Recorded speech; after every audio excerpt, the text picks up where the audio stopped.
揽投资，国内专业的互联网理财平台，收益超银行活期数倍，已为众多用户带来丰厚收益。揽投资，理财新选择。源于民族之心，兴于品质之巅，成于健康之路。有爱，有缘，有三元。鲍卡斯是奥巴马政府第3位驻华大使，他在处理贸易问题上的丰富经验，也许是他获此职位的重要砝码。他于去年年初上任，当时的中美关系正进入局域争端不断的下行期，围绕中日岛争、南海自由航权、两国军事关系、乌克兰危机等，中美都出现程度不一的分歧。而去年11月中旬，奥巴马总统对中国的国事访问，中美达成的协议内容和范围远超各方预期，令鲍卡斯上任伊始笼罩在中美关系上空的阴霾一扫而空。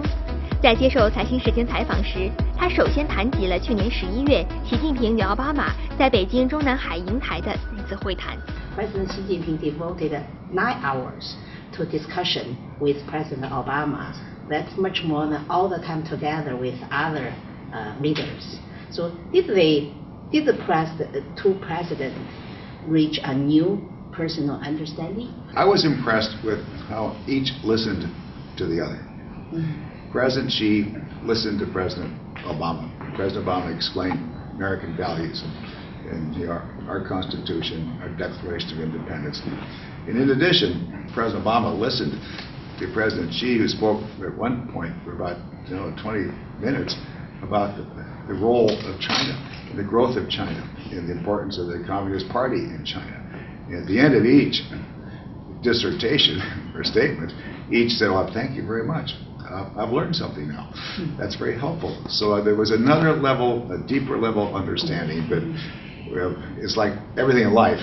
Nothing's static. It's all dynamic. You got to keep working at it.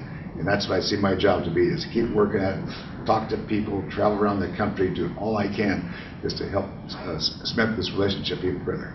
Do you think is that a breakthrough of the bilateral relations? Well, I think it's a step forward. My view is, and many people have said this, it bears repeating, that this is the most important bilateral relationship in the world, U.S.-China. We have to get it right. Yes, but however, it seems to me that both Chinese and American public opinions appears to have grown more negative toward one another recently. Some people argue that China's power and influence is in the ascendant, while the U.S. in the relative decline. Would you buy the argument?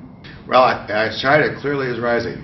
China is growing with annual growth rate, 7.4, 7.5%. China's rising, and the United States welcomes China's rise. First of all, it's inevitable. China is growing, and one day we'll have a gross domestic product that will exceed that of the United States. It's going to happen someday. But we Americans welcome that.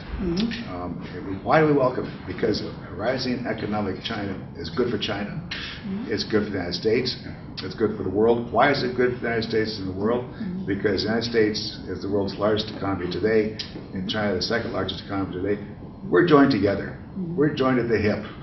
Our fate is intertwined with each other, so we have to work very hard to work together. And I think a lot of Americans are they're curious about China. They see China growing. They see China rising. Its economic growth are growing. They're curious about that. They're wondering, what does all this mean?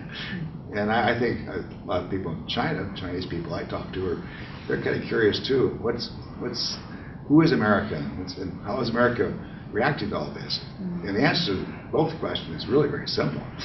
We just have to both work together and manage the relationship in a way that's very constructive and very positive. I'm not saying it's going to be easy, but I do think we have no choice. It's inevitable. There's no alternative but for us to just listen to each other, work to manage it, so that when China's GDP rises to a certain level, that we are understanding each other. We're working together. What does that mean? That means more contracts, that means more jobs, it means more trust, more understanding, because the alternative is worse. There is no alternative. We have to work together.